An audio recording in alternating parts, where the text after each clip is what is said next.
ಇದು ಬೆಳಗ್ಗೆನೆ ಫ್ರೆಂಡ್ಸ್, ನಾನು ಕಡುಬು ಮಾಡೋಣ ಅಂತ ಕಡುಬು ಹಾಕಿದ್ದೆ. ಬೆಳಗ್ಗೆನೆ ಮಕ್ಕಳಿಗೆ ಹಾಲು ಕೂಡ ಕಾಸಿದ್ದೆ. ಕಡುಬು ತುಂಬ ಹೆಲ್ತಿಗೆ ಒಳ್ಳೆಯದು. ಹಾಗೆ ಬಾದಾಮ್ ಕೂಡ ಕೊಟ್ಟಿದ್ದೆ ನನ್ನ ಮಕ್ಕಳಿಗೆ. ಯಾವುದೇ ಥರ ಸೊಂಟ ನೋವಾಗಲಿ ಮಕ್ಕಳಿಗೆ ಸ್ಟ್ರೆಂತ್ ಬರುತ್ತೆ. ಹಾಗಾಗಿ ಹಾಕ್ಕೊಟ್ರೆ ಚೆನ್ನಾಗೆ.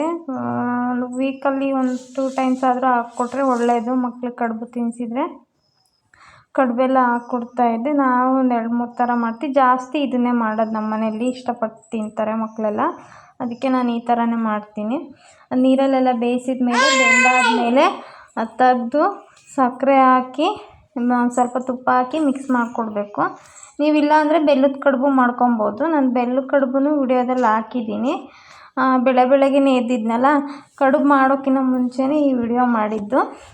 ಫಸ್ಟ್ ನಾನು ಎಲ್ಲ ಬೆಳಗ್ಗೆನೇ ಎದ್ದು ಫೇಸ್ ವಾಶ್ ಎಲ್ಲ ಮಾಡಿಕೊಂಡು ನಿಮ್ಮ ಜೊತೆ ಹಾಗೆ ಮಾತಾಡೋಣ ಅಂತ ವಿಡಿಯೋನ ಆನ್ ಮಾಡ್ಕೊಂಡಿದ್ದೆ. ಟೀ ಕೂಡ ಇಟ್ಟಿದ್ದೆ. ನನ್ನ ಚಾನಲ್ನ ಸಬ್ಸ್ಕ್ರೈಬ್ ಮಾಡ್ಕೊಂಡು ನೋಡಿ ಫ್ರೆಂಡ್ಸ್. ನನ್ನ ಚಾನಲ್ನ ಲೈಕ್ ಮಾಡಿ ಸಪೋರ್ಟ್ ಮಾಡಿ. ಹಾಗೆ ನಾನು ಬೆಳಗ್ಗೆನೇ ಎದ್ದು ನಿಮ್ಮ ಜೊತೆನೂ ಮಾತಾಡೋಣ ಅಂತ ವಿಡಿಯೋ ಆನ್ ಮಾಡ್ಕೊಂಡಿದ್ದೆ.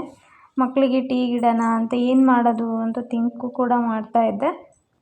ಹಾಗೆ ನನ್ನ ಮಗಳು ಕಡುಬು ಮಾಡಮ್ಮ ಅಂತ ಹೇಳಿದ್ನಲ್ಲ, ಹಾಗೆ ಕಡುಬು ಕೂಡ ಸ್ಟಾರ್ಟ್ ಮಾಡ್ಕೊಳ್ಳೋಣ ಬೆಳಗ್ಗೆನೆ ಅಂತ ಕಡುಬು ಮಾಡೋಣ ಅಂದ್ಕೊಂಡೆ. ನನ್ನ ಚಾನಲ್ನ ನೋಡ್ತಾ ಇದ್ದೀರಾ, ಓಕೆ.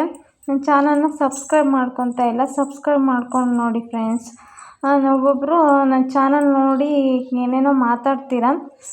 ನಿಮ್ಗೆ ಇಷ್ಟ ಆದರೆ ನೋಡಿ, ಇಲ್ಲ ಅಂದರೆ ಬೇಡ. ನನ್ನ ಚಾನಲ್ನ ಸುಮ್ಮನೆ ಏನೇನೋ ಮಾತಾಡೋದಲ್ಲ.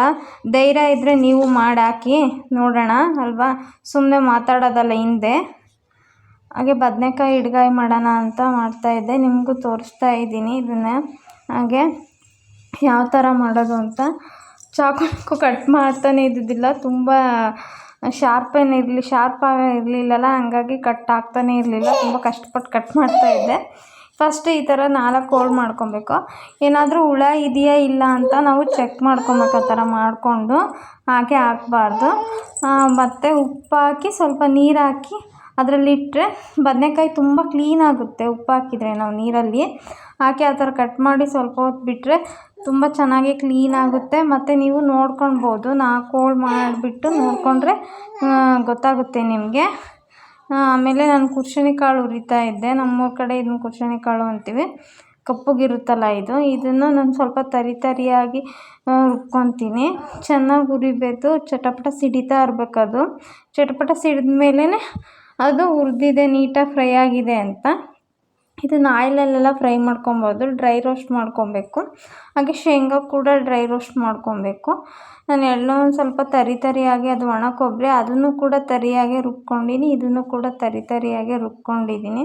ಸ್ವಲ್ಪ ಬಿಳಿ ಎಳ್ಳು ಮತ್ತು ಶೇಂಗಾ ಮತ್ತು ಅದು ಇದು ಕಡಲೆ ಇದೆಯಲ್ಲ ಅದನ್ನು ತರಿಯಾಗಿ ರುಬ್ಕೊಬೇಕು. ಆಮೇಲೆ ಜಾಪತ್ರೆ, ಆಮೇಲೆ ಜೀರಿಗೆ, ಲವಂಗ, ಏಲಕ್ಕಿ, ಏನು ಸ್ಪೈಸಸ್ ಇದೆಯಲ್ಲ ಅದನ್ನು ಆಯಿಲಲ್ಲೇ ಹಾಕಿ ಫ್ರೈ ಮಾಡ್ಕೊಬೇಕು. ಶುಂಠಿ ಮತ್ತು ಹಸಿ ಶುಂಠಿ ಮತ್ತು ಬೆಳ್ಳುಳ್ಳಿನೂ ಆಯಿಲಲ್ಲೇ ಫ್ರೈ ಮಾಡ್ಕೊಂಡು, ಟೊಮೊಟೊ, ಈರುಳ್ಳಿ ಕೂಡ ಆಯಿಲಲ್ಲೇ ಫ್ರೈ ಮಾಡ್ಕೊಬೇಕು. ಇದೆಲ್ಲ ಒಂದು ಸ್ವಲ್ಪ ಗೋಲ್ಡನ್ ಬ್ರೌ ಬಂದಮೇಲೆ ನಾವು ಈ ಖಾರದ ಪುಡಿ ಮತ್ತು ಅರ್ಶಿನದ ಪುಡಿ, ಧನಿಯಾ ಪುಡಿ ಹಾಕಿರ್ತೀವಲ್ಲ ಅದನ್ನು ಸ್ವಲ್ಪ ಸಿಮ್ಮಲ್ಲೇ ಇಟ್ಕೊಂಡು ಫ್ರೈ ಮಾಡ್ಕೊಬೇಕು.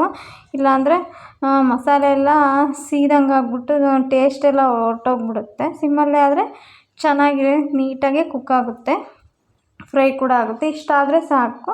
ಇದನ್ನು ನಾನು ರುಬ್ಕೊಂಡು ಏನು ಥರ ಮಸಾಲ ರುಬ್ಕೊಂಡಿದ್ದೆನಲ್ಲ ಆವಾಗಲೇ ಅದರಲ್ಲೆಲ್ಲ ಅದನ್ನು ಇದು ಮಿಕ್ಸ್ ಮಾಡಿ, ನಾವು ಆವಾಗಲೇ ಬದನೇಕಾಯಿ ಏನು ಇಟ್ಕೊಂಡಿದ್ವಲ್ಲ ಕಟ್ ಮಾಡಿ, ಅದು ಕೂಡ ನೀಟಾಗಿ ವೈಟಾಗಿತ್ತು ನೋಡಿರಿ, ಕ್ಲೀನಾಗಿ ನೀಟಾಗಿ.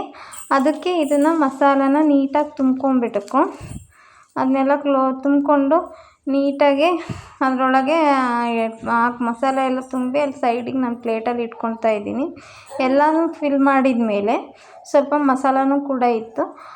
ಅದಾದಮೇಲೆ ನೋಡಿ ಈ ಥರ ಫಿಲ್ ಮಾಡ್ಕೊಬೇಕು. ಎಲ್ಲನೂ ಈ ಥರ ಫಿಲ್ ಮಾಡಿಕೊಂಡ್ರೆ ಅದರೊಳಗೆ ಎಲ್ಲ ಖಾರ ಉಪ್ಪು ಎಲ್ಲ ಹಿಡ್ಕೊಳುತ್ತೆ ಚೆನ್ನಾಗಿ. ಆಮೇಲೆ ಟೇಸ್ಟು ಚೆನ್ನಾಗಿರುತ್ತೆ ಆ ಥರ ಫಿಲ್ ಮಾಡಿಕೊಂಡ್ರೆ. ಆದಮೇಲೆ ಎಣ್ಣೆ ಕಾದ್ಮೇಲೆ ಸ್ವಲ್ಪ ಮಸಾಲೆ ಏನಿತ್ತಲ್ಲ ಅದನ್ನ ಹಾಕ್ಕೊಂಡು ನಾನು ಆಯಿಲಲ್ಲಿ ಫ್ರೈ ಮಾಡ್ಕೊತಿದ್ದೀನಿ.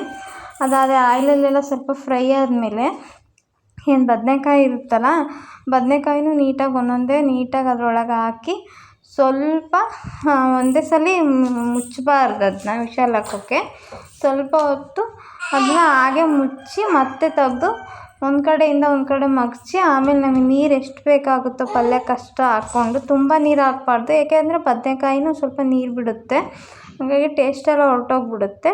ಹಾಗೆ ಸ್ವಲ್ಪ ಹಾಕ್ಕೊಂಡು ಒಂದೇ ಒಂದು ವಿಷಲ್ ಹಾಕ್ಸ್ಕೊಂಡ್ರೆ ಸಾಕು ಇದಕ್ಕೆ. ಆಮೇಲೆ ವಿಷಲೆಲ್ಲ ತೆಗ್ದು ನೋಡಿದ್ಮೇಲೆ ಈ ಥರ ಆಗಿತ್ತು. ನಾನು ಇನ್ನೊಂದು ಸ್ವಲ್ಪ ಹಾಗೆ ಅದಕ್ಕೆ ಮುಚ್ಚಳ ಏನು ತೆಗೆದು ಅದನ್ನ ಇಕ್ಕಿದ್ದೆ. ತುಂಬ ಟೇಸ್ಟಿಯಾಗಿತ್ತು ಪಲ್ಯ.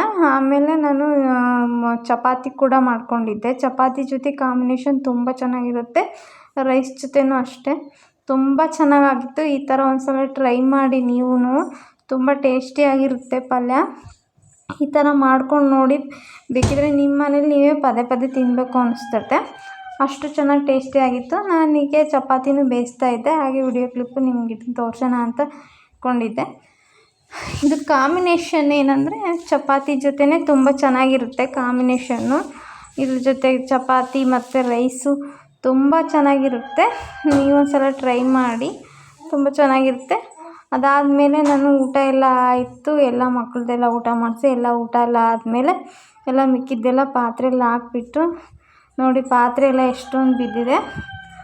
ಎಲ್ಲ ವಾಶ್ ಹಾಕಿದ್ದೀವಿ, ಊಟ ಮಾಡಿದವು ಪಾತ್ರೆ ಎಲ್ಲ ಕ್ಲೀನ್ ಮಾಡಿ ನಾನು ಎಲ್ಲ ನೀಟಾಗಿ ಎಲ್ಲ ಕ್ಲೀನೆಲ್ಲ ಮಾಡಿ ಸಿಂಕೆಲ್ಲ ವಾಶ್ ಮಾಡಿ ಬಟ್ಟೆ ಎಲ್ಲ ತೊಳೆದು ಹಾಕಿದ್ದೀನಿ.